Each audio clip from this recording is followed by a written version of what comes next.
Avoir tout perdu, le petit-fils du milliardaire ne peut dormir qu'à côté de la piscine, mais il est rapidement chassé par la femme de ménage, armée d'une brosse de toilette. Il commence alors à dormir sur un banc de parc. Un sans-abri le fixe du regard. Il était allongé sur son banc. Le sans-abri propose de jouer à pile ou face pour décider à qui appartiendra le banc, mais quand ils mettent la main dans leur poche, ils ne trouvent rien. À ce moment-là, une petite fille qui observait la scène leur prête une pièce. Jason la lance en l'air et le sans-abri l'attrape et s'enfuit. Jason reste sans réaction. Le lendemain matin, Jason voit le sans-abri essayer de voler de la nourriture et sent qu'il doit faire quelque chose. Jason le réprimande alors. Le sans-abri essaie alors de récupérer le banc, mais réalise vite que cela ne se produira pas. En guise de remerciement, la mère et la fille invitent Jason à un pique-nique avec elle. Après avoir entendu parler de la situation de Jason, la petite fille décide de l'aider à réussir le test. Ils se rendent au bureau de l'avocat, et la petite fille prétend être une vieille amie de Jason. Mais l'avocat ne la croit pas et demande si Jason n'a rien offert en échange de son amitié. La petite fille répond intelligemment, le regarde et lui demande s'il pense avoir quelque chose à offrir. Après avoir réussi le test, l'avocat remet une enveloppe à Jason. Excité, Jason la prend et l'ouvre dans l'ascenseur. Cependant, il n'y a que $1 600 dans l'enveloppe, qui s'avère être l'argent qu'il a gagné en travaillant à la ferme. Le grand-père lui dit que le troisième test consiste à utiliser cet argent pour aider quelqu'un dans le besoin. Jason sait immédiatement qui aider et prévoit de donner l'argent au sans-abri. Mais quand il le trouve, le sans-abri laisse tomber un sac et s'enfuit. C'était un voleur. Jason jette un coup d'œil dans le sac et réalise qu'il appartient à la mère et à la fille, contenant des factures d'hôpital impayées. Il va à l'hôpital pour leur rendre le sac,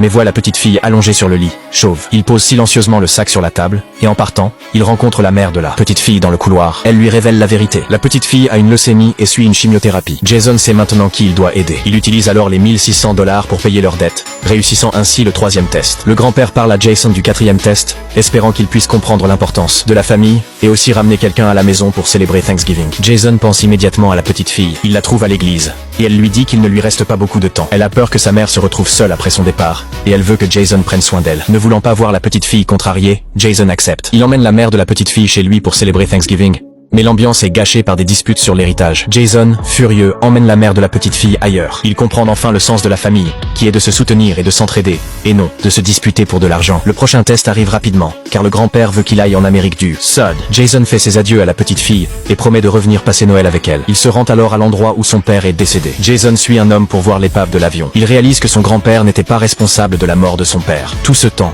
c'était le choix de son père d'embarquer impulsivement sur ce vol en raison de son insatisfaction au travail qui a conduit à la tragédie. Pendant ce temps, le danger s'approche silencieusement.